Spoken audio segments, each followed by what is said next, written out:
Assalamualaikum warahmatullahi wabarakatuh. Kembali lagi kita akan menyimak bersama terkait dengan pengenalan aplikasi OSN tingkat SD dan SMP tahun 2024. Nah, sebelum menghadapi pelaksanaan lomba OSN yang insya Allah pelaksanaannya itu akan dimulai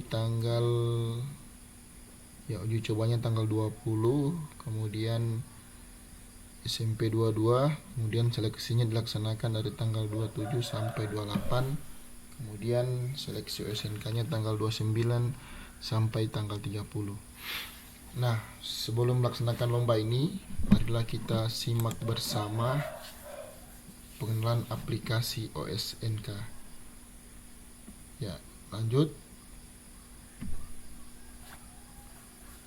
OSNK atau Olimpiade Sains Nasional Berbasis Komputer SD SMP menggunakan aplikasi ANBK dengan mode hybrid, daring maupun semi daring. Kemudian memungkinkan untuk berbagi sumber daya, menumpang dan ditumpangi.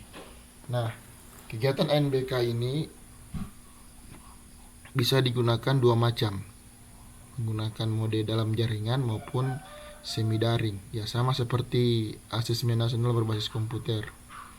Untuk mode pelaksanaannya itu sama. Kemudian untuk pelaksanaannya itu bisa menumpang maupun bisa ditumpangi jika sekolah tersebut bisa untuk ditumpangi. Kemudian mode pelaksanaan OSN SD SMP, ya ini daringnya. Untuk daringnya kita menggunakan komputer proktornya bisa menggunakan laptop.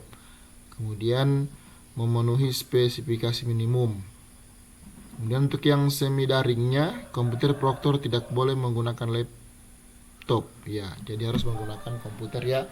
Itu perbedaannya. Kemudian memiliki spesifikasi yang tinggi. Ya, jelas seperti apa spesifikasinya nanti akan saya jelaskan ke slide selanjutnya. Kemudian untuk yang semi daring, menginstal satu aplikasi pada komputer proktor dan klien. Nah, untuk aplikasinya itu sendiri hanya bisa digunakan untuk yang semi daring, itu hanya bisa satu aplikasi, tidak bisa dibagi-bagi. Jadi satu untuk proktor, tidak bisa untuk lainnya lagi. Kemudian tidak perlu mengkonfigurasi jaringan lokal. Ya, tidak perlu ya. Cukup kita aktifkan saja, kemudian tersambung jaringan, itu sudah bisa. Kemudian yang semi daring itu menginstal lebih dari satu aplikasi pada komputer proktor dan menginstal satu aplikasi pada komputer klien. Nah, jadi untuk aplikasi komputer proktornya itu bisa lebih dari satu aplikasi, sementara untuk komputer klien itu juga seperti mode daring, hanya bisa menggunakan komputer klien dan perlu mengkonfigurasi jaringan lokal. Ya, kalau teman-teman yang biasa menggunakan ANBK semi daring itu sudah biasa itu menggunakan konfigurasi jaringan lokal. Kemudian daringnya tidak memerlukan sinkronisasi data. Ya, jadi untuk yang mode daring ini langsung saja, tidak perlu lagi melakukan sinkronisasi, cukup mengerjakan selesai itu secara otomatis, datanya sudah terkirim ke pusat. Sementara untuk yang mode semi daring itu perlu melakukan sinkronisasi data di komputer proktor. Ya, seperti yang kita kemarin, kita setelah siswanya selesai mengerjakan ujian, selesai mengerjakan lomba OSN, nah silakan untuk proktornya melakukan sinkronisasi data seperti kegiatan pada ANBK. Kemudian untuk daringnya membutuhkan bandwidth internet relatif tinggi dan stabil. Ya, maksudnya apa? Untuk yang mode daring ini sangat membutuhkan sekali kondisi jaringan internetnya itu stabil ya, bukan naik turun, dan ya seperti OSN ANBK kemarin itu harus stabil kondisi jaringannya. Kemudian untuk yang semi daring membutuhkan bandwidth internet relatif rendah. Ya, kalau jaringannya agak menurun atau mungkin kurang stabil ini masih bisa. Kemudian jika server pusat mengalami kendala maka akan berdampak ke seluruh pengguna, yaitu yang mode daringnya.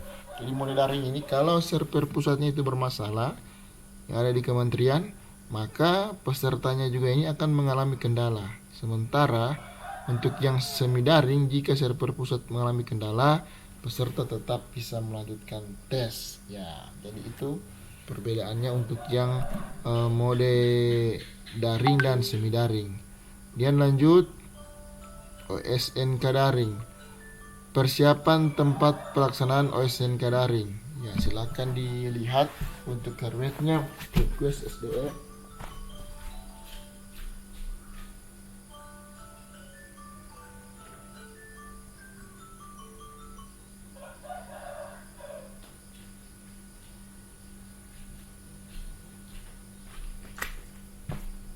Ya, ini hardware-nya atau perangkat kerasnya ini menggunakan komputer PC laptop Proctor. Sementara untuk kliennya atau pesertanya itu menggunakan komputer PC laptop klien. Ya, kemarin ada yang bertanya terkait dengan Chromebook. Nah, nanti di uji coba nanti coba disiapkan memang Chromebooknya. Kalau memang saja belum dapat informasi ini apakah Chromebook ini bisa digunakan untuk OSNK atau bagaimana. Ya, tapi kalau spesifikasi Chromebook nanti memenuhi persyaratan seperti yang akan saya jelaskan slide selanjutnya, ya silakan digunakan. Kemudian mengkonfigurasi jaringan internet, WiFi atau LAN. Ya, jelas ya, harus terhubung dengan jaringan internet. Kemudian bandwidth-nya 12 Mbps dedicated untuk 15 klien. Jadi kekuatan internetnya 12 Mbps itu digunakan untuk 15 peserta. Kemudian frekuensinya aplikasi Proctor Browser versi terbaru, kemudian aplikasi Exam Browser klien versi terbaru. Ya, nanti untuk aplikasinya ini mungkin mendekati 1 minggu begitu untuk kegiatannya. Itu bisa diambil nanti di web OSNK ya. Ya, webnya ada di sini nanti. Ya, di sini nanti ya. Di SNK nanti itu biasanya nanti akan muncul di pojok sebelah kanan. Di sini nanti dia. Di mode download ini akan muncul untuk mendownload aplikasinya baik Proctor maupun peserta. Ya, kalau di laptopnya ada bawaan apa yang masih sebelumnya, ya silakan di uninstall dulu. Kemudian selanjutnya ya jelas SDM-nya ada penanggung jawabnya, Proctor, teknisi dan pengawas ujian. Jadi keempat sumber daya ini atau petugas ini wajib ada di lokasi kegiatan. Dia lanjut spesifikasi minimum komputer Proctor ya. Ini sudah dijelaskan seperti yang saya sampaikan tadi. Spesifikasi dari komputer Proctor maupun peserta. Nah, ini penjelasannya. Spesifikasi minimum komputer Proctor PC all-in-one desktop laptop. Ya, jelas ya. Untuk peserta itu menggunakan laptop atau komputer ya. Kemudian prosesornya CPU dual core 1,80 GHz, kemudian RAM-nya 2, media penyimpanan SSD atau HD free minimal 10 GB. Kemudian operation system 32/64 bit boleh, 32 bit boleh, 64 boleh. Kemudian minimal Windows 7, match off dan LAN atau WiFi access. Ya, atau ada koneksi internetnya. Kemudian peserta, ya kalau kita perhatikan antara peserta dengan klien ini juga menggunakan laptop ya. Nah, kemudian prosesnya dual core, RAM-nya 2 GB, resolusi minimal ya. Jadi bisa saya bisa disimpulkan proses sistem menggunakan Chrome OS. Nah, ini boleh. Di Chrome OS-nya ini bisa Chromebook ya, Mac OS-nya ini. Ya, nanti di uji coba nanti disiapkan saja Chromebook-nya. Kalau memang Chromebook-nya tidak bisa ya terpaksa kita harus mencari yang namanya laptop. Ya. Ini adalah kemudian ada sambungan WiFi internetnya. Kemudian selanjutnya ini dia jaringan OSNK daring. Ya, ini jaringannya di komputer Proctornya, kemudian kliennya, switchnya, kemudian access point router. Ya, ini bisa yang pakai mode 1, bisa juga menggunakan yang mode 2. Jadi ada dua macam ya. Mau pakai jaringan LAN silakan yang langsung terhubung, yang menggunakan kabel optik silakan, atau yang menggunakan WiFi ini bisa juga ya. Ini bisa satu, kemudian ada yang mode kedua. Dan lanjut OSNK semi daring. Ya, semi daring unitnya menggunakan komputer atau PC Proctor. Ya, wajib menggunakan komputer ya. Kemudian klien juga begitu, wajib menggunakan komputer, tidak boleh menggunakan Chromebook kalau yang mode semi daring. Kemudian mengkonfigurasi jaringan lokal untuk klien menggunakan kabelan. Iya, menggunakan kabelan. Jadi semua komputernya itu harus terhubung dengan kabelan baik antara proktor maupun peserta. Kemudian mengkonfigurasi jaringan internet untuk PC proktor WiFi LAN. Ya, jelas harus mengkonfigurasi jaringan internetnya. Kemudian bandwidthnya minimal 1 Mbps. Dan yang paling baiknya siapkan UPS. Ya, tapi tidak wajib. Ini mencegah untuk mati lampu. Ya. Kemudian prerequisite-nya aplikasi VirtualBox. Ya, ini nanti semua yang ada di sini ini nanti bisa di-download nanti di web ANBK-nya atau nanti dapat menghubungi kami. Insya Allah kalau sudah ada dari pusat itu akan segera kami bagikan. Kemudian SDM-nya sama seperti mode online, ada penanggung jawab, proktor, teknisi dan pengawas ujian. Ya. Kemudian spesifikasi minimum komputer proktor. Ya, ini spesifikasinya ya. Ya, PCL bukan laptop, tidak boleh menggunakan laptop dia harus menggunakan komputer, tidak boleh laptop ya. Berbeda dengan yang mode daring kita masih bisa menggunakan laptop. Kemudian prosesor untuk komputernya itu minimal 4 core dan frekuensinya clock 1,64 GHz dan 64 bit. Ya, diperhatikan ya, bukan komputer yang biasa. Ini harus kita lihat spesifikasi komputer tersebut. Kemudian RAM-nya 8 GB dengan PMRAM 4 GB, media penyimpanan SSD HD Pri 100 GB.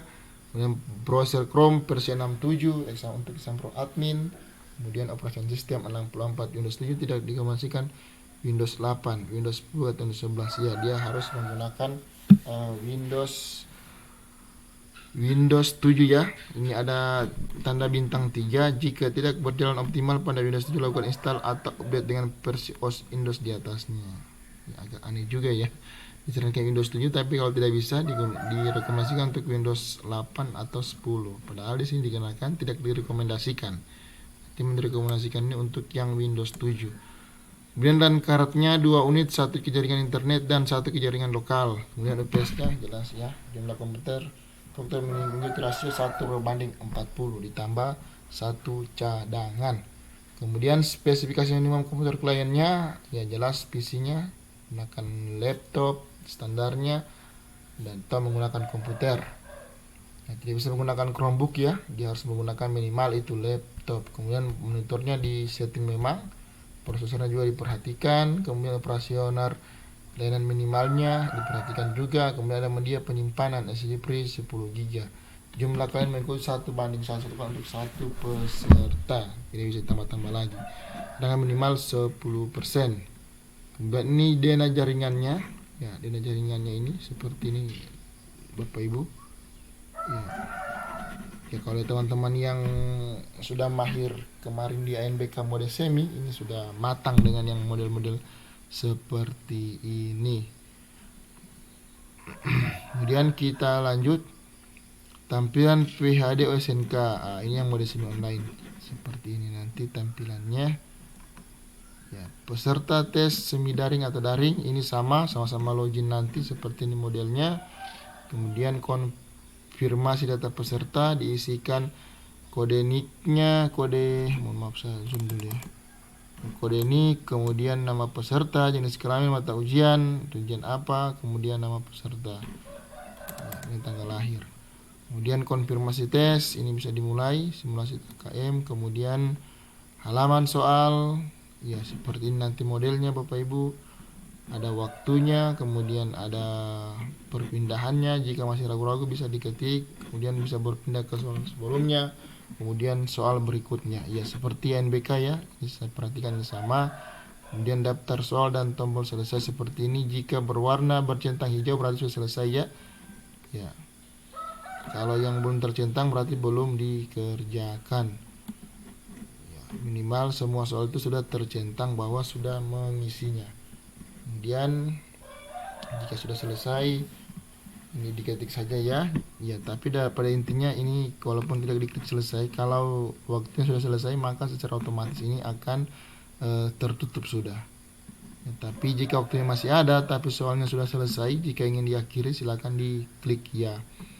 Kemudian konfirmasi pindah subtes. Ya, ini kalau kita ingin pindah lagi ke soal ke mata apa jenis mata ujian lainnya. Ya, contoh dari matematika ikutnya di IPA. Kemudian konfirmasi soal tes, ya jelas itu termasuk Bapak Ibu kembali ke halaman login. Ya, terima kasih. Oke, demikian pemaparan singkat kami terkait dengan persiapan pengenalan aplikasi SNK tingkat SD dan SMP. Jadi pada intinya ini Bapak Ibu diperhatikan step by stepnya agar pada saat pelaksanaan nanti tidak terjadi hal-hal yang tidak diinginkan. Terima kasih. Jika ada pertanyaan silakan diisi kolom komentar. Assalamualaikum warahmatullahi wabarakatuh.